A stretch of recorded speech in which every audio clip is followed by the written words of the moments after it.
រៀងរឿងពិតទឹកចិត្តទាហាន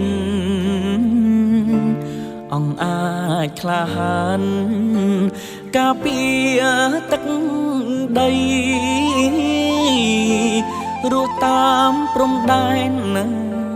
ពិតមិនស្រួលអ្វីតស៊ូរាល់ថ្ងៃដើម្បី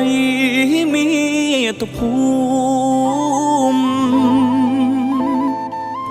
ឆ្ងាយផ្ទាំងសំបែងឃ្លាតប្រពន្ធកូនឆ្ងាយបងឆ្ងាយប្អូនក្នុងចិត្តពិតសែនក្រៀមក្រំតែត្រូវបដិញ្ញា